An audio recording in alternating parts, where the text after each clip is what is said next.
Udah nih, Yuk, yuk. Assalamualaikum warahmatullahi wabarakatuh. Saya Giovanni Adrianto Jamil dari kelompok 3. Di sini kami akan bahas komunikasi dan perubahan sosial. Kelompok 3 beranggotakan saya sendiri, itu Bagas Abinaya, Muhammad Fauzi Nasution, Mahesa Prasetya, dan Muhammad Iqbal. Yang pertama, materi pertama, kaitan perubahan sosial dan komunikasi. Perubahan sosial adalah proses sosial yang dialami oleh anggota masyarakat, serta semacam unsur-unsur budaya dan sistem sosial, di mana semua tingkat kehidupan masyarakat secara sukarela atau dipengaruhi oleh unsur-unsur eksternal meninggalkan pola kehidupan.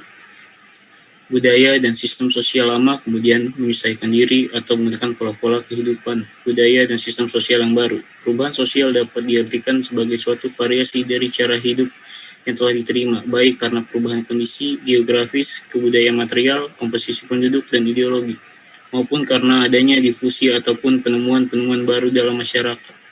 Dalam hubungan dengan proses sosial, komunikasi menjadi sebuah cara dalam melakukan perubahan sosial atau social change. Komunikasi berperan menjembatani perbedaan dalam masyarakat karena mampu merekatkan kembali sistem sosial masyarakat dalam usahanya melakukan perubahan, namun begitu komunikasi juga tak akan lepas dari konteks sosialnya. Artinya ia akan diwarnai oleh sikap, perilaku, pola, norma, pranata masyarakatnya. Jadi keduanya saling mempengaruhi dan saling melengkapi, seperti halnya hubungan antar manusia dengan masyarakat. Lanjutannya, komunikasi adalah alat yang luar biasa guna mengawasi salah satu kekuatan penting masyarakat, konsepsi mental yang membentuk wawasan orang mengenai kehidupan. Dengan kata lain, mereka yang berada dalam posisi mengawasi media dapat menggerakkan pengaruh yang menentukan menuju arah perubahan sosial. Bahasa yang dipakai dalam komunikasi adalah untuk menciptakan struktur-struktur sosial. Hubungan antar perubahan sosial dengan teori komunikasi mengandung makna pertukaran pesan. Tidak ada perubahan dalam masyarakat tanpa peran komunikasi. Dengan demikian bisa dikatakan bahwa komunikasi hadir pada semua upaya bertujuan membawa ke arah perubahan. Meskipun dikatakan bahwa komunikasi hadir dengan tujuan membawa perubahan, namun ia bukan satu-satunya alat dalam membawa perubahan sosial. Dengan kata lain, komunikasi hanya salah satu dari banyak faktor yang menimbulkan perubahan masyarakat. Media yang digunakan dalam komunikasi berperan melegitimasi bangunan sosial yang ada. Ia adalah membentuk kesadaran yang ada, akhirnya menentukan persepsi orang terhadap dunia dan masyarakat tempat mereka hidup.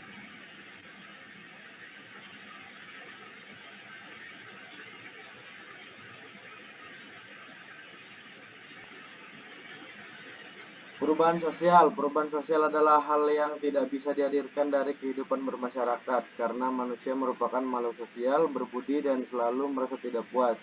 Perubahan dalam bermasyarakat akan terus terjadi, meski demikian terkadang ditemukan pula masyarakat statis yang perubahan di lingkungannya berjalan lebih lambat dalam kajian sosiologi. Perubahan sosial dipahami sebagai perubahan kehidupan masyarakat yang berlangsung tanpa henti.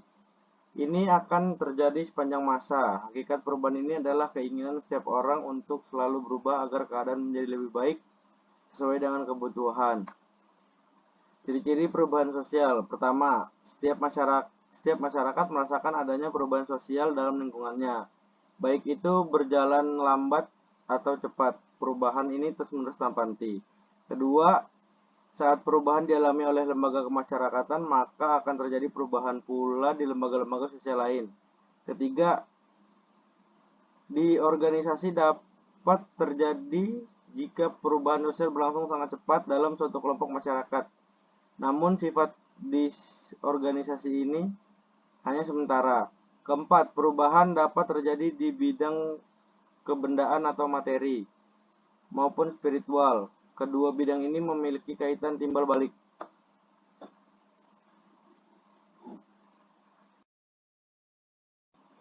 Next.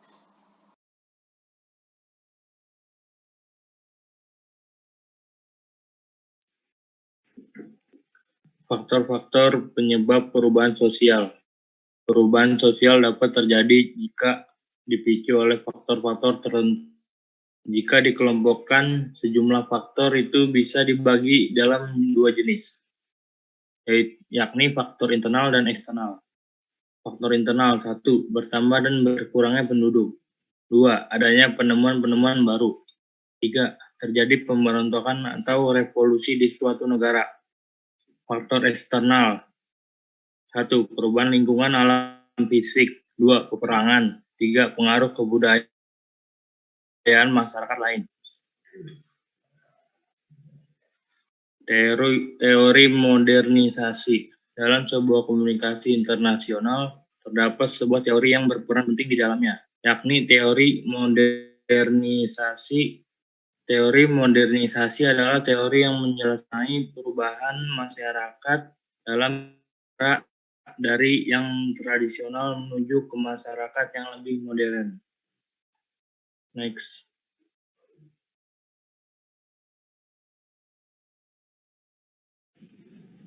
Tahapan dalam modernisasi. Teori modernisasi mempelajari perubahan ekonomi, sosial, politik, dan berbagai aspek penting lainnya yang ada di dalam masyarakat.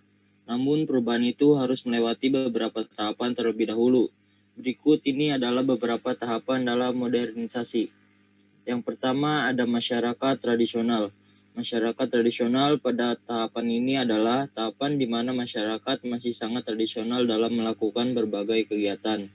Pada tahapan ini masyarakat didominasi oleh masyarakat yang menjadi petani, nelayan, dan pekerjaan manual lainnya. Yang kedua ada persiapan untuk tinggal landas. Tahapan selanjutnya adalah persiapan tinggal landas. Tahapan ini meliputi spesialisasi terhadap produksi dan barang perdagangan. Dalam persiapan tinggal landas, masyarakat akan mulai diperkenalkan dengan berbagai kemajuan yang akan membaca mereka pada kemajuan teknologi dalam setiap aspek kehidupan. Selanjutnya yang ketiga ada menuju kematangan. Tahapan selanjutnya setelah masyarakat beralih ke manufaktur adalah tahapan menuju kematangan. Pada tahapan menuju kematangan akan terjadi diversifikasi ekonomi pada banyak daerah baru. Masyarakat juga akan lebih bergantung pada impor. Yang keempat ada konsumsi massa. Tahapan berakhir adalah konsumsi massa. Konsumsi massa adalah puncak dari modernisasi. Pada tahap ini, hampir semua sektor baik ekonomi, pendidikan, sosial, dan budaya mengalami modernisasi. Masyarakat sudah bisa menerima dengan baik perubahan yang semakin memudahkan kehidupan mereka ini.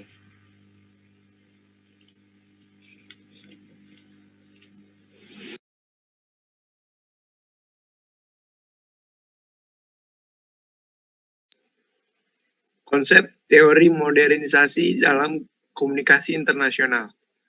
Teori modernisasi dalam komunikasi internasional tidak berlaku dan diaplikasikan begitu saja.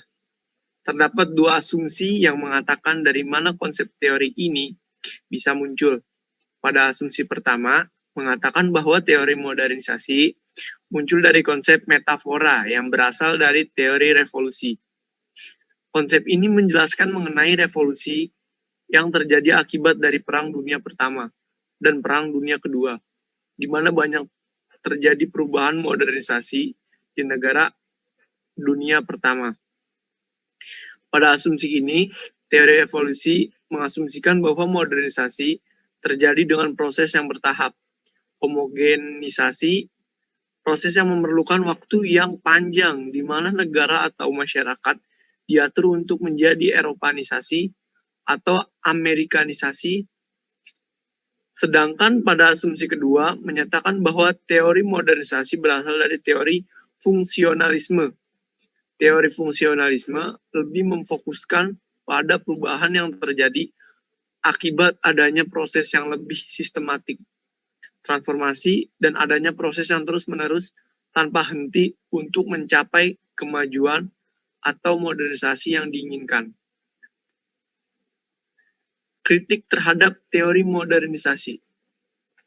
Meskipun memiliki banyak pengaruh dalam komunikasi internasional, kenyataannya teori modernisasi dalam komunikasi internasional tidak selamanya sempurna. Bahkan kritikan yang dapat dari teori modernisasi ini Salah satunya adalah kelemahan dalam hal investasi. Dalam teori modernisasi, terdapat tahapan di mana suatu negara diharuskan menarik investasi dari para investor asing. Sekilas mungkin hal ini biasa saja, namun justru membawa kemajuan dalam bidang infrastruktur suatu negara. Namun ada dampak tersembunyi di balik penarikan investasi modal asing ini. Kelemahan lain dari teori modernisasi ini adalah mengenai lapangan kerja yang diciptakan. Perubahan lapangan kerja dari tradisional atau informal menjadi tenaga kerja manufaktur atau formal tentu akan menimbulkan kesenjangan sosial yang baru. Adanya perbedaan antara mereka yang telah berhasil melompat menjadi tenaga kerja formal dengan yang masih tertinggal dalam tenaga kerja informal akan semakin menambah masalah sosial di negara tersebut. Saya rasa cukup dari kelompok 3. Udah kan? Kurang lebihnya mohon maaf. Wassalamualaikum warahmatullahi wabarakatuh. Waalaikumsalam warahmatullahi wabarakatuh. Waalaikumsalam warahmatullahi wabarakatuh.